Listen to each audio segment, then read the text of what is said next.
নামের উপরে 3 বার সূরা লাহাব পড়ে যদি আপনি একটা আমল করতে পারেন তাহলে দুশমন চিরতরে শেষ হয়ে যাবে, দুশমন আপনার প্রতি বাধ্য হয়ে যাবে।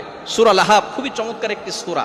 এই সূরা লাহাব এমন সময় আল্লাহ পাক রব্বুল আলামিন নাজিল করেছিলেন যখন আল্লাহ পাক রব্বুল আলামিন নবীজি সাল্লাল্লাহু আলাইহি ওয়াসাল্লামকে নবুয়ত দিয়েছিলেন এবং নবীজি সাল্লাল্লাহু আলাইহি ওয়াসাল্লাম সকলের কাছে তিনি দাওয়াত প্রচার করেছেন। তখন তার চাচা আবু লাহাব সে কিন্তু এক হাত দিয়ে পাথর নিক্ষেপ করেছিল। আল্লাহ পাক রব্বুল আলামিন তার জন্য বলেছে তাব্বাত ইয়াদা আবি লাহাবি ওয়া তাব, আবু লাহাবের দুই হাত ধ্বংস হয়ে যায়। সুতরাং যারা দুশমন আছে, এই দুশমনকে যদি আপনি কাবু করতে চান, দুশমনের ক্ষতি থেকে যদি আপনি বাঁচতে চান, সূরা লাহাব, ওই দুশমনের নাম লিখে যদি সূরা লাহাব আপনি 3 বার পড়তে পারেন, কিভাবে পড়বেন আমি বলে দিচ্ছি। দুশমন এখন আমাদের সমাজে প্রত্যেকটা ঘরে ঘরে প্রত্যেকটা মানুষের আছে। আপনি যত ভালো হবেন তত বেশি আপনার দুশমন হবে। নবীজি সাল্লাল্লাহু আলাইহি ওয়াসাল্লামের দুশমন ছিল আবু জাহেল, নবীজির দুশমন ছিল কি ছিল না?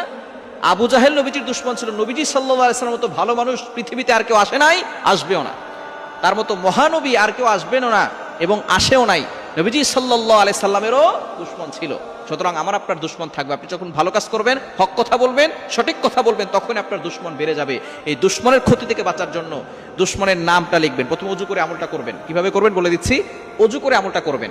ওযু করে পবিত্র হয়ে তারপরে আপনি দুশমনের নামটা লিখবেন। লিখে এরপরে আপনি ইস্তিগফার 3 বার পড়বেন। আস্তাগফিরুল্লাহ রাব্বি মিন কুল্লি যামবি ওয়া আতুবু ইলাইহি লা হাওলা ওয়ালা কুওয়াতা ইল্লা বিল্লাহিল আলিয়্যিল আযীম, এটা 3 বার পড়বেন। এরপরে দুরূদ শরীফ 3 বার পড়বেন। দুরূদ ইব্রাহিম পড়ার চেষ্টা করবেন। আল্লাহুম্মা সাল্লি আলা মুহাম্মাদ ওয়া আলা আলি মুহাম্মাদ কামা সাল্লাইতা আলা ইব্রাহিম ওয়া আলা আলি ইব্রাহিম ইন্নাকা হামিদুম মাজিদ। আল্লাহুম্মা বারিক আলা মুহাম্মাদ ওয়া আলা আলি মুহাম্মাদ কামা বারাকতা আলা ইব্রাহিম ওয়া আলা আলি ইব্রাহিম ইন্নাকা হামিদুম মাজিদ, এটা 3 বার পড়বেন। এরপরে সূরা লাহাব 3 বার পড়বেন। বিসমিল্লাহ সহকারে সূরা লাহাব 3 বার পড়বেন।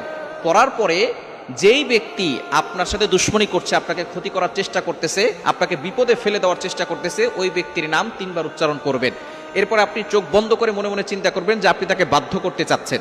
এরপরে আপনি আল্লাহর কাছে দোয়া করবেন যে আল্লাহ, অমুক ব্যক্তি আমার সাথে দুশমনি করছে, আমাকে ক্ষতি করার চেষ্টা করতেছে, আল্লাহ তুমি আমাকে হেফাজত করো, তার ক্ষতি থেকে, অনিষ্ট থেকে আমাকে বাঁচাও। এভাবে যদি আপনি আল্লাহর কাছে দোয়া করতে পারেন, এই দুশমন আপনার বাধ্য হবে, দুশমন আপনাকে কোনো ক্ষতি করতে পারবে না, চিরতরে তার আপনার সাথে দুশমনি করা বন্ধ করে দিবে। সূরা লাহাব খুবই গুরুত্বপূর্ণ আমল।